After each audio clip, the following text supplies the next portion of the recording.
ọmọ Yorùbá ẹ bá ń ṣe gbòsà òkè àìmọye fún bàbá wa Pòfẹ́sọ̀ Bánjí Akíntóyè. Wọ́n ní àgbà òní wà lọ́jà orí ọmọ tuntun ọwọ́, bàgbà bá wà lọ́jà orí ọmọ tuntun bá ti wọ́ báyìí. Wọ́n sọ pé àgbàlagbà yìí ti dàgbà òṣìkà, àmọ́ pé bàbá yìí ṣàgbà òṣìkà. Gbogbo nǹkan tó bá rú wa lójú lórí ọ̀rọ̀ orílẹ̀-èdè Yorùbá, gbogbo ẹ̀ ni bàbá yànnàná. Yàtọ̀ síléyìí, bàbá yìí kì í ṣe pé aràn ni má bá ní débẹ̀. Bàbá jẹ́ bàbá tó jẹ́ pé aràn ni bá ní débẹ̀, wọ́n ní ẹ̀ǹṣó níbẹ̀. Ẹ wo bí mi ò ní gbà yín lásìkò. Mo fẹ́ kẹ́ ẹ wá lọ wo bẹbẹ tí bàbá yìí tó ṣe lónìí lórí ọ̀rọ̀ ètò ààbò ilẹ̀ Yorùbá àtòmìnira orílẹ̀-èdè Yorùbá, pẹ̀lú gbogbo ọ̀pọ̀lọpọ̀ ìbéèrè tó ń wá sọ́kàn wa nípa àrìn àjò olóyè Sunday Adéyẹmọ Ìgbòho Òòṣà. Ǹjẹ́ bàbá Bánjí Akíntóyè Pòfẹ́sọ̀ ṣé wọ́n mọ̀ ń pa ẹ̀ àbí wọ́n mọ̀ ń pa ẹ̀? Ní ìhà wo ló kọ sí wọn? Báwo ló ṣe jẹ́? Kí sì ni ìrètí tó ń bẹ fún òmìnira orílẹ̀-èdè Yorùbá látàrí pé tó olóyè Sunday Adéyẹmọ wà ní inú ẹgbẹ́ olóṣèlú báyìí? Ẹ wo bàbá yìí tú pẹ̀rẹ̀pẹ̀rẹ̀ ọ̀rọ̀. Pòfẹ́sọ̀ Bánjí Akíntóyè tó ti ṣèpàdé pẹ̀lú gbogbo àwọn gómìnà ẹ ti gbọ́, bẹ́ẹ̀ ni àti àwọn ọba ilẹ̀ Yorùbá lọ́kọ̀ọ̀kan èjèèjì káàkiri stéètì kọ̀ọ̀kan tó jẹ́ ti Yorùbá. Ẹ wo bí fúnra wọn ni wọ́n ṣàlàyé bí wọ́n ṣe rìnrìn àjò wọn àti ìrìn àjò tí wọ́n rìn àti nǹkan tí wọ́n bá bọ̀ ọbẹ̀, yàtọ̀ sáwọn orílẹ̀-èdè tí wọ́n lọ tọ́jú orílẹ̀-èdè àgbáyé lórí òmìnira Yorùbá. Ìròyìn ayọ̀ ni. Kí ni Pòfẹ́sọ̀ Bánjí Akíntóyè mú wá? Mo ní ìròyìn ayọ̀ ni. Àwọn Fúlàní tí wọ́n ń bọ̀, tí wọ́n ní àwọn ń bọ̀ ooo, à ń bọ̀ ooo, à ń bọ̀, a fẹ́ wá gbalẹ̀ Yorùbá ni, à ń bọ̀ o. Kí ni bàbá sọ nípa wọn? Ẹ bá ń farabalẹ̀ kẹ́ ẹ wo fídíò yìí. Ẹ má sún síwájú, ẹ farabalẹ̀ kó dùn púpọ̀. Ẹ bá ń farabalẹ̀ gbọ́ gbogbo nǹkan tí bàbá yìí sọ kí gbogbo wa ó lè bá a láǹfààní àti kọ́gbọ́n. Kẹ́ ẹ̀ tún máa wá bá mi fi ránṣẹ́ sí àwọn tó yẹ kó gbọ́. Bẹ́ẹ̀ ni ká lè mọ̀ wípé ẹ mọ̀ pé ohun tí ojú àgbàlagbà rí tó fi kónú, bójú ọmọdé bá wò ó, ojú ní ọ̀fọ̀ ni. Bẹ́ẹ̀ ni bàbá màmá tẹ́ ń gbọ́ mi lọ́wọ́lọ́wọ́ báyìí, ẹ wò ẹ má jẹ́ gbà yín lásìkò mọ́. Ẹ bá ń subscribe sí channel yìí tó bá jẹ́ gbà àkọ́kọ́ tiyín rèé. Ẹ bá mi like, ẹ comment, ẹ forward, ẹ tẹ comment kó máa pọ̀. Orílẹ̀-èdè Yorùbá ní kíákíá, Yorùbá nation no going back. Bẹ́ẹ̀ ni ẹ bá ń tẹ̀ sí, mò ń bọ̀ ìdí ìpadà dé. Ẹ bá ń farabalẹ̀ gbọ́ nǹkan tí bàbá wa Pòfẹ́sọ̀ Bánjí Akíntóyè tí wọ́n sọ. Ohun rèé, TV ìkànnì tó ń ṣojú gbogbo ọmọ Yorùbá nílé lóko. Ẹ ṣé tẹ̀ ń wò wá. Báyìí ó yá ẹ bá gbóhùn sókè dádì. Yes sir, ẹ ṣé gan sir. Mo dúpẹ́ gbogbo yín, mo kí yín ní kọ̀ọ̀kan, mo dẹ̀ kí yín lápapọ̀. K'Olúwa dá ẹ̀yin náà fún èmi náà. Kí kankan lára yín má sọnù mọ́ mi. Kí kankan lára yín má gbẹ́sẹ̀ kọ. Kí kankan lára yín má fọwọ́ gún. Gbogbo bẹ́ẹ̀ ṣe ń jí lọ bí iṣẹ́ láràárọ̀ tẹ́ ń padà sílé ní ìrọ̀lẹ́, kẹ́ máa lọ pẹ̀lú ijó àtayọ̀, kẹ́ dẹ̀ máa padà pẹ̀lú ijó àtayọ̀. Àwọn ọmọ yín tẹ́ fi sílẹ̀ sílé, kẹ́ máa bá wọn pẹ̀lú ayọ̀. Mo dúpẹ́ o. Àwọn nǹkan tẹ́ bá fẹ́ kí n bá yín sọ̀rọ̀ lórí ẹ̀ lálẹ́ yìí, ẹ jẹ́ ká tètè sọ quickly. Yes sir.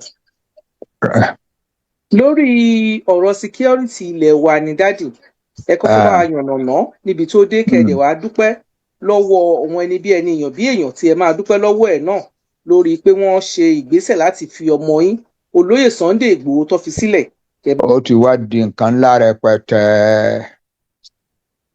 Àwọn Fúlàní ń lérí pé wọ́n ń bọ̀, wọ́n máa lé wa kúrò nílẹ̀ wa, wọ́n máa gba ilẹ̀ wa, wọ́n máa occupy gbogbo ẹ̀.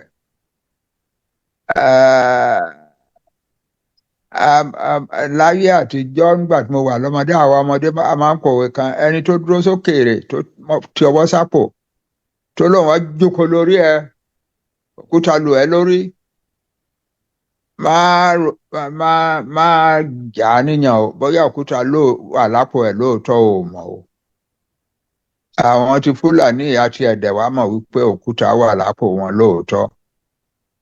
They really want a homeland, and they want to drive a lot of the peoples of Nigeria away from their homeland and take the homeland for a Fulani homeland.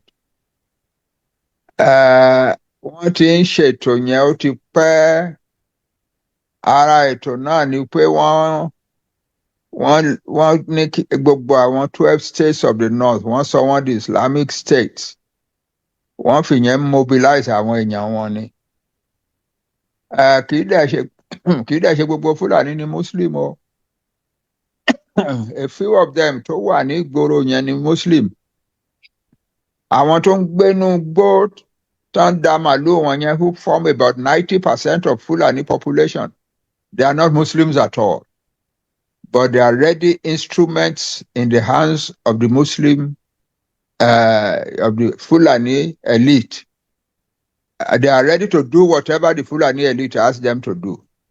Ẹ̀kan tí àwọn Fulani elite dẹ̀ nìkan wá ṣe báyìí ni pé Ọlọ́run ti fọ́ wọn káàkiri tẹ́lẹ̀tẹ́lẹ̀ bí wọ́n ti ń da màlúù káàkiri. Wọ́n wà nílẹ̀ Yorùbá, wọ́n wà nílẹ̀ Ìgbò, wọ́n wà nílẹ̀ Ìjọ́, wọ́n wà ní gbogbo Middle Belt. So they are already there. Kan wá lo àǹfààní pé wọ́n ti fọ́n káàkiri yẹn kan fi lé wa kúrò lórí ilẹ̀ wa. Wọ́n believe pé Ọlọ́run ti fún wọn ní Nàìjíríà as their homeland. So ọ̀rọ̀ wọn kò ń ṣe nǹkan tá à ń fi ṣeré o. A gbọ́dọ̀ múra sí dáadáa ni. Wọ́n dẹ̀ ti sọ fún ara wọn wípé gbọ́ tó bá lẹ́ni yín tó lọ jàǹbì kan tán bá defeat yín bẹ̀ tán ṣe ẹ̀ sá kúrò. Ṣùgbọ́n that is not the end of your fight pẹ̀lú àwọn ọmọ yẹn o. Ẹ tún padà lọ́bẹ̀ again and again and again until táwọn yẹn máa get tired. Tán máa break, tán máa surrender, àbí tán máa sá lọ kúrò lórí ilẹ̀ wọn fún yín. So those are the and they say ogun yìí ò kì í ṣogun ọdún kan ọdún méjì o. We are ready to keep fighting until we possess the land of Nigeria. It might take decades. It might take even centuries. We must keep fighting, fighting, fighting. We must never give up. So that's the situation. A lot of àwọn Fúlàní. Wọ́n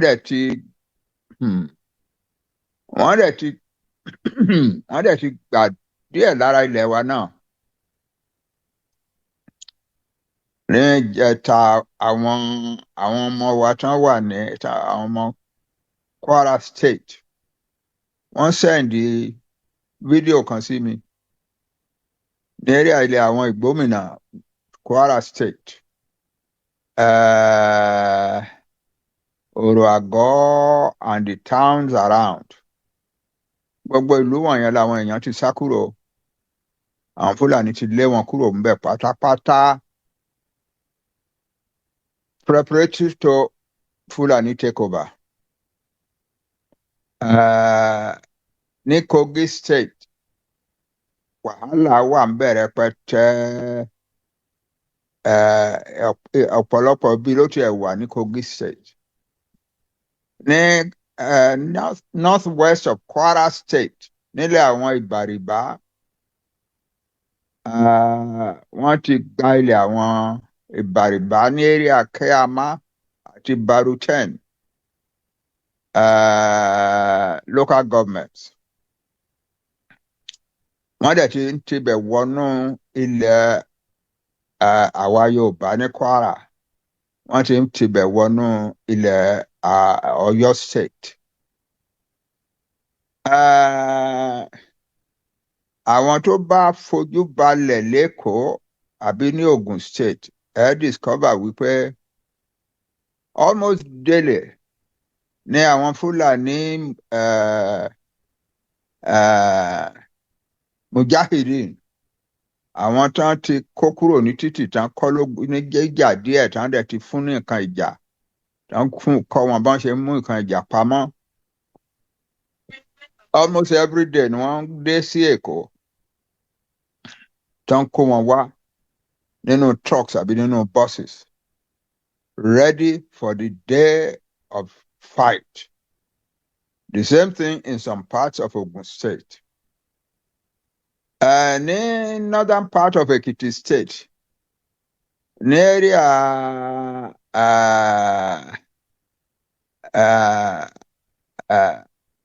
area Ekiti State tó ní àwọn Kogi wàhálà wà ń bẹ gidi. Then Ondo State,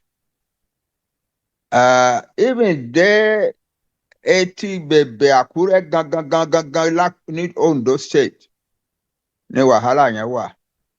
Àwọn ìlú kéékèèké tó súnmọ́ Àkúrẹ́ ọkàn wọn ò balẹ̀ o, àtàwọn ìlú kéékèèké tó súnmọ́ Ọ̀wọ̀. So all over our land àwọn Fúlàní ti ready láti bá wa jà o, àbí náà ti ń bá wa jà lọ́wọ́lọ́wọ́ báyìí o. Therefore, the answer is ká gbára wa sílẹ̀. Ọmọ mi kan fóònù mi ní àárọ̀ yìí láti ilé ọ̀rọ̀ election 2027 mo ní gbọ́ àbúrò mi àbí gbọ́ ọmọ mi. Eléyìí kì í ṣe ọ̀rọ̀ election báyìí, ká kọ́kọ́ ṣe bẹ́ẹ̀ èèyàn ló máa dìbò náà. Nígbà tí wọ́n bá pa àwọn èèyàn yín tán lé wọn kúrò nílùú wọn tán ṣe ìbò wo lẹ wá fẹ́ nígbà yẹn. To show how serious it is, the Embassy of the United States of America in Abuja once sent the advisory to their travel advisory to Americans living in Nigeria ní ìjẹta àbí ìjẹrin. Wọ́n ní kí gbogbo àwọn èèyàn wọn tó bá jẹ́ ọmọ Amẹ́ríkà kan kúrò ní Abuja, kan close embassy wọn ní Abuja, àfàwọn tó bá jẹ́ emergency worker nìkan. Àwọn yòókù kan kúrò ní Abuja, kan kúrò ní gbogbo north, kan kúrò ní gbogbo títí north, gbogbo north middle belt, títí dé Kwara àti Kogi. Wọ́n ka Kwara àti Kogi mọ́. Kan kúrò ní most parts of the southeast and the south. Kan kúrò ní Edo State. So ilẹ̀ àwa Yorùbá, our 6 states nìkan ni wọ́n dárúkọ ní advisory yẹn. Àwa dàbí safe haven. And what is now happening is that when people are hearing that, they are packing and coming to our southwest. And terrorists are coming with them. So the situation is very serious. But Yorùbá ni wá, we are a strong nation. We are a strong family. A máa gbèjà ara wa. Lẹ́nu bí ijọ́ mẹ́ta yìí. But kó tó di pé mò ń sọ̀rọ̀ bá ṣe máa gbèjà ara wa. Mo fẹ́ dúpẹ́ lọ́wọ́ president wa. President Bọ́lá Tinubu. Pé ó tiẹ̀ mú ọmọ wa Sunday kúrò lórí wanted list. Tó wá lè rìn káàkiri bó bá ṣe fẹ́. Ó mà ṣe púpọ̀, ó ṣe. Àdúpẹ́ o bàbá wa president. Ó ṣe gan-an ni o. A máa rántí ìyẹn láéláé ni.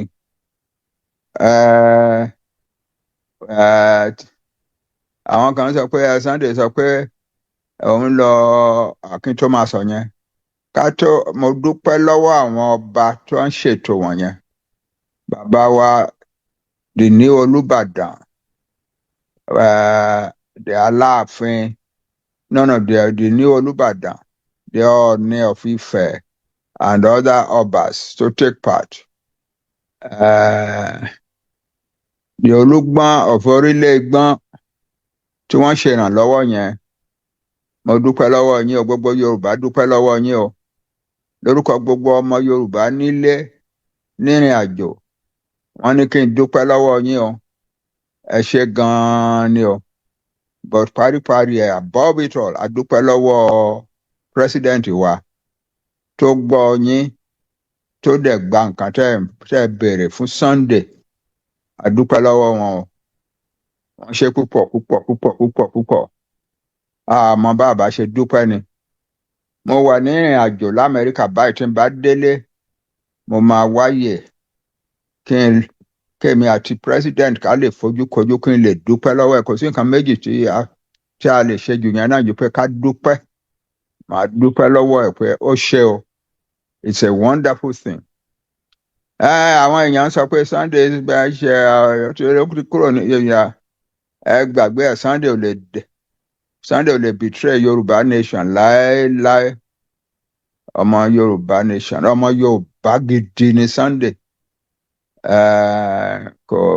kò sí ìbẹ̀rù nípa ọ̀rọ̀ tiẹ̀ ó lè máa sọ̀rọ̀ kó máa pariwo òun á bá wọn kan jà àwọn á ṣe kinní kan and so on a dẹ̀ ti bẹ̀ pé àwọn kinní kan wà tí àwa Yorùbá ò kì í sọ torí àwa Yorùbá ní ògo adúláwọ̀ a gbọ́dọ̀ sọ pé kí ẹnikẹ́ni kó má wá sílẹ̀ wa táwọn ní campaign bá fẹ́ wá sílẹ̀ Yorùbá ká máa bọ̀ àwa Yorùbá a gbọ́dọ̀ sọ yẹn àwọn mìíràn lè sọ àwa Yorùbá a lè sọ ní 1959 nígbà tí a ń ṣe election Azikiwe ní ká sọ fún because Chief Awolowo was making a lot of big campaign success in the southern parts of the eastern region. Dr. Azikiwe wa make a very terrible historic statement to tarnish orúkọ ẹ̀ for the rest of time. Ó ní ká sọ fún Awolowo kó keep out of my potato patch. Eastern region ló ń pè ní potato patch yẹn o. Keep out of my potato patch. Otherwise, I will fight him like a general in battle formation. Àwa Yorùbá a gbọ́dọ̀ sọ̀rọ̀ yẹn jáde lẹ́nu wa o. So àti bá Mọ̀mí Sunday sọ̀rọ̀ pé kó máa sùn àwa ni leader black race. A gbọ́dọ̀ sọ yẹn láéláé làwa ti ń lead the black race. Láyé àtijọ́ kó àwọn òyìnbó tó dé, there was something tí gbogbo èèyàn máa ń sọ nílẹ̀ West Africa, East Africa, Central Africa, especially Central Africa, West Africa and Central Africa. Wípé gbogbo ìlú ni Yorùbá wà. Ìlú tó bá dé, ìwọ tó jẹ́ àjèjì tó ń travel lọ tó bá dé, tó rí Yorùbá kankan, tó bèrè lọ́wọ́ wọn pé ṣé Yorùbá wà ń bí tán ní kò sí tètè kẹrù ẹ̀ kó máa sá ó mì pé bẹ̀yẹn ò dáa nìyẹn. That's it.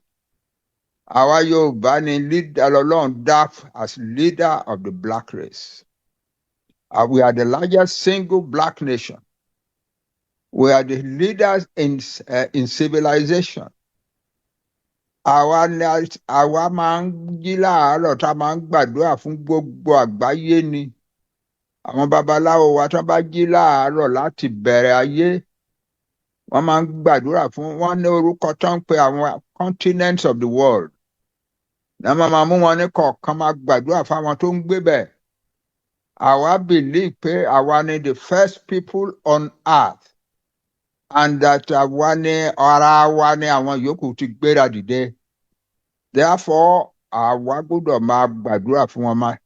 And it is the cardinal principle of our existence that we must show hospitality to foreigners on our land. We must show hospitality. And if they want to settle, we help them to settle respectfully. So, bó ṣe jẹ́ nìyẹn, ọmọ wa ti mọ̀ wípé òun ò gbọ́dọ̀ sọ̀rọ̀ ìwọ̀n yẹn mọ́. Ṣùgbọ́n bó bá ṣe máa ń ṣe kó máa ṣe ó dáa náà ó tiẹ̀ dáa kó bá wa dẹ́rù ba àwọn ọ̀tá ó máa ń ṣe púpọ̀ kán dẹ́rù ba àwọn ọ̀tá yẹn ibi tí àwa bàbá ẹ̀ sì ti máa sọ òyìnbó máa sọ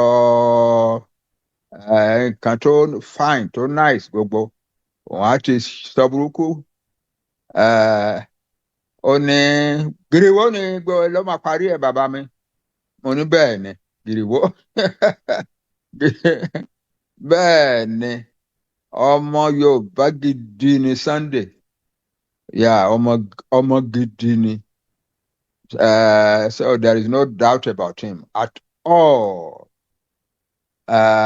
kò sí wọ́n ti wá fowó bẹ́ẹ̀ ní Benin Republic wípé kó máa bọ̀ tó bá sáìn ìwé pé òun ò ṣe ti Yorùbá mọ́ pé òun ò bá Fúlàní jà nílẹ̀ Yorùbá mọ́ Buhari á wá fi aeroplane gbé lọ sí Abuja wọ́n á kó billions of naira fún kò gbà ó nǹkan tó sọ sí retired general tó wá sọ yẹn fún jọ yẹn ó le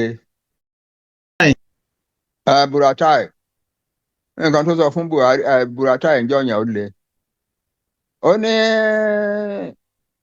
ambassador torí Buratai wọ́n fi ṣe ambassador ní Benin Republic torí Sunday náà ni ó ní ambassador Buratai general nìyí general nǹkan tí ẹ̀ ń sọ pé kémi ṣe yìí kí n gbowó kí n ṣe kí n sign kí n sọ pé mi ò care pé àwọn Fúlàní lè wá sílẹ̀ wa bí wọ́n máa bọ̀ mi ò care mi ò sọ̀rọ̀ Yorùbá mọ́ ǹjẹ́ ó yẹ kí ẹnìkan kan máa sọ̀rọ̀ ẹ̀ sọmọ ẹnìkejì ẹ̀ pé kémi gbé Yorùbá nation tèmi sílẹ̀ kí n tẹ̀ mọ́lẹ̀ nínú dust kí ẹ̀yin Fúlàní bá wa lè wá ráyè tẹ̀ mọ́lẹ̀ káàkiri ǹjẹ́ ó dáa bẹ́ẹ̀ ó ní general ní ẹ̀ ìbọn wà lápò ẹ̀ ó ṣe kúkú mú ìbọn kó yìnbọn lù mí kí n kó pa mí bẹ́tà yìí kó wá ní kí n wá máa ṣerú yẹn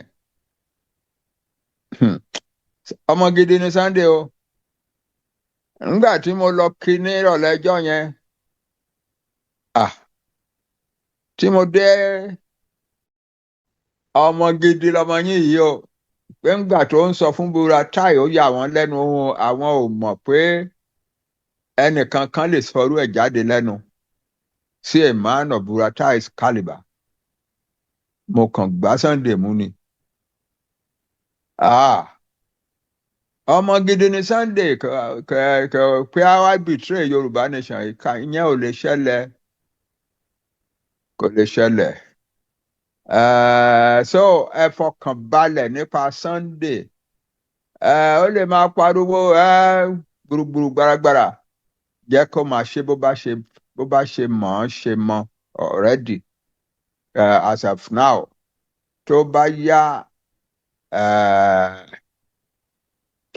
yá ẹja ẹyẹ ake bí ẹyẹ ẹranko ake bí ẹranko ọmọ ènìyàn ake bí ọmọ ènìyàn the truth will come out the truth of what is really in our hearts will come out ẹ fi sílẹ̀ kó sì máa ṣe bó bá ṣe ń ṣe ẹ má ẹnìkan kan má bu ẹnìkan kan má bàjá wọ́n ní àwọn ọmọ kan bu pé àìmọ̀ nìyẹn o ẹ má ṣe bẹ́ẹ̀ ara yín ni o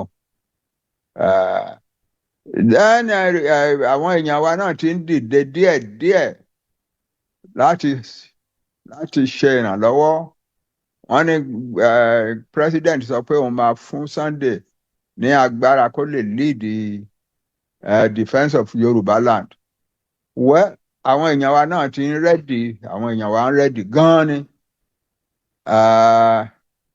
ní àná náà ìjẹta ni mo bá àwọn gómìnà àwọn ọba Kogi State okùn Yorùbá mo bá wọn ṣèpàdé they are ready wọ́n dẹ̀ sọ fún mi nǹkan tán fẹ́ lọ́wọ́ mi pé kí n ṣe ìrànlọ́wọ́ fún wọn mo dẹ̀ sọ fún wọn pé máa ṣe ká má worry I then plan another such meeting mo ti bá àwọn ọba àwọn Èkìtì mo ti bá Ọba's Council lẹ́kìtì mo ti bá wọn ṣèpàdé náà a máa bá àwọn Ọba's of Kwara State ṣèpàdé a máa bá àwọn ọba wa ṣèpàdé in every state bẹ́ẹ̀ láti rí i pé wọ́n kóra wọn jọ ní state wọn wọ́n bẹ̀ sí ṣètò bọ́n ṣe máa develop bọ́n ṣe máa defend ìlú wọn àti villages wọn. Our Yoruba were a very strong nation. Nobody can break us. It's impossible. Bó ṣe jẹ́ ni kì í ṣe pé àwọn òyìnbó kọ́ńkà wa ńgbà tán wà àìmọ̀ ló ṣe wà nígbà tán wá tán sọ pé ẹ bá wa sign treaty of peace and trade and friendship táwọn ọba wa ń juwọ́ lù wọ́n mọ́ nǹkan tó ń sign gbà wọ́n yẹn ni. Tó bá jẹ ẹgbẹ́ jíjà ni a bá lé wọn kúrò lórí ilẹ̀ Ìbàdàn nìkan tó láti lé àwọn òyìnbó kúrò lórí ilẹ̀ Áfíríkà kúrò lórí ilẹ̀ Yorubaland. Ìbàdàn, the city of Ìbàdàn alone ní 19th century ó lágbára tó láti lé àwọn òyìnbó kan kúrò. Àìmọ̀ ni wọn mọrú nǹkan tí àwọn òyìnbó ń fẹ́. Kì í ṣe pé òyìnbó kọ́ńkà wa òyìnbó kọ́ńkà wa. The only place gan tá a ti bá wọn jà ní Ìjẹ̀bú Òde ní Ogun Màgbọ́n. Àwọn èèyàn wa ti ń win. Ká ní àwọn èèyàn wa yòókù lọ join ni wọ́n ní àbá ti lé àwọn Ìjẹ̀bú ìbá lé òyìnbó kúrò lórí ilẹ̀ wọn. So bó ṣe jẹ́ nìyẹn, we are not a small people. We are not a weak people. We are not cowards. We can defend our land as capably as any other nation in the world can defend their land. So bó ṣe jẹ́ nìyẹn. Ìfọkànbalẹ̀. And then àwọn ẹgbẹ́ YSDM àwọn náà ń ṣètò tó dáa púpọ̀. Nílé wọ́n ń ṣètò ká kóra àwọn ọmọdé jọ. Wọ́n pè é ní ètò náà wọ́n pè é ní ká jọ dá sí. Kí gbogbo wa dá sí. Details yẹ ẹ máa gbọ́ later. The idea is mobilization of Yoruba youth to defend the Yoruba homeland. Lẹ́yìn táwọn ọba ni mò ń sọ yẹn o. Ó ti dójú ẹ̀ àwọn Yorùbá ti wá rí wípé ọ̀rọ̀ Nàìjíríà ò kì í ṣe nǹkan tí wọ́n ń fara sílẹ̀ tán fara mọ́. Ò sí nǹkan tí èèyàn ń fara mọ́ lọ́rọ̀ Nàìjíríà o. In fact, àwọn YSDM decide wípé bọ́n ṣe ń harassy wọ́n gbogbo ìwé tán send káàkiri pé à ń bọ̀ wá pa gbogbo yín rẹ́, à ń bọ̀ wá ṣe kinní kan, à máa pa gbogbo àwọn ọba yín, à máa ṣe wọ̀nyẹn. Ká pé wọ̀nyẹn kò jámọ́ nǹkan kan. Eléyìí tí ó yẹ kí a dá sí ní bọ́n ṣe ń insult President Tinubu. Pé ìyẹn ló yẹ ká dá sí. Lè máa insult ẹ̀ o. Àwa Yorùbá, we cannot accept that you continue to insult him the way you are insulting him. APC tẹ kó jọ tán fi win election fún Buhari. Bọ́lá Tinubu ni ló lead kíkójọ ẹ̀. Òun ló provide the resources for getting it done. Oh yeah. And as soon as ìwà Fúlàní nìyẹn, as soon as Buhari di president ló ti ń fọgbọ́n ti Bọ́lá Tinubu sẹ́yìn. And nígbà tó time láti wá ṣe nomination fún another president, wọ́n try láti ti Tinubu sẹ́yìn kan gbé fún another Fulani man. Tinubu lágbára jù wọ́n àtọgbọ́n politics jù wọ́n lọ ni ló fi gbà lọ́wọ́ wọn. And as soon as he became president náà ti bẹ̀ sí harass yẹ. Kò sí nǹkan tó máa ṣe as president a máa gbà. Gbogbo àwọn ọ̀gá wọn láti sultan sísàlẹ̀, àwọn former ministers, former legislators, current legislators, former governors, current governors, gbogbo wọn àwọn akórajọ wọn bẹ̀ sí lérí mọ́ wọn bẹ̀ sí harassy ẹ̀ a máa lé ẹ kúrò ní a máa get àwọn army to drive you up the position of president. Wọ́n ní the last Yorùbá man tó máa ever ṣe president ní Nàìjíríà yìí bíi pé àwa ready láti dúró. Kò sí Yorùbá man tó máa tún ṣe president ní Nàìjíríà lẹ́yìn ẹ̀ and so on. They just insult us. A máa dáhùn sí yẹn. That insult on President Tinubu, we would answer that. Ṣùgbọ́n pé wọ́n ní wọ́n ń bọ̀ yẹn kán máa bọ̀. Àṣà Winston Churchill nígbà tí Hitler lérí pé àwọn ń bọ̀ we are going to conquer, we are coming to overrun Britain and so on. Churchill ní ẹ máa bọ̀, and the fishes on our coasts are waiting for you, for your bodies to eat. Yeah.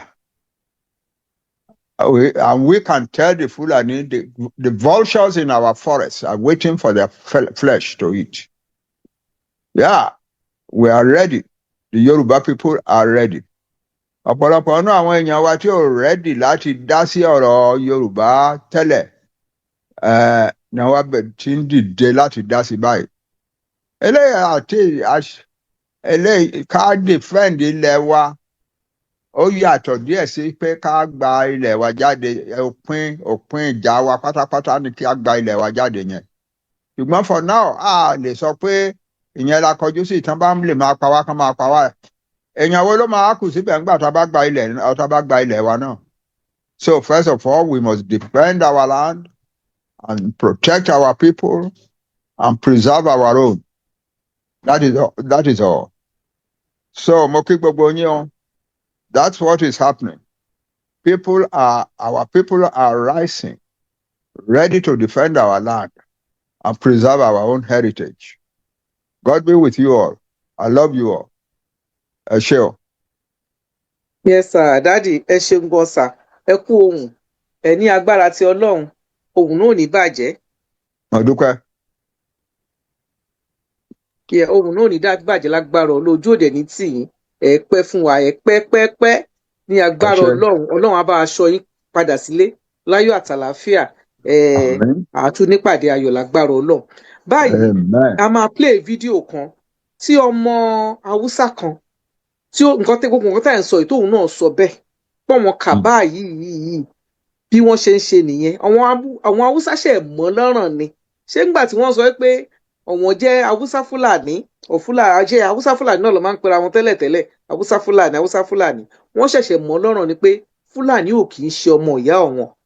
Ẹ̀tàn tí wọ́n tan gbogbo Nàìjíríà tí wọ́n fi jẹ́ ká tó fi dé olórí tọ́nà ọ̀wọ́n born to rule. Haúsá náà ti já sí. Ẹ máa gbọ́ nǹkan tí ọmọ Haúsá yìí ń sọ. Ẹnjíníà àti ẹ bá wà ń bẹ ẹ bá wa play fídíò yẹn kò ju nǹkan bíi 3 minutes less than 3 minutes ni kí bàbá gbọ́ nǹkan tí wọ́n sọ kó lè bá wa sọ sí ká tó máa lọ. Ẹ ṣé Daddy. Do not vote for Fulani anymore. Stop praying behind Fulani scholars. Stop respect Fulani traditional ruler. They are all Boko Haram leader. To be frankly with you, let me tell you something, Nigerian. Badar Abubakar, Minister of Defense, he is a terrorist. Yoruba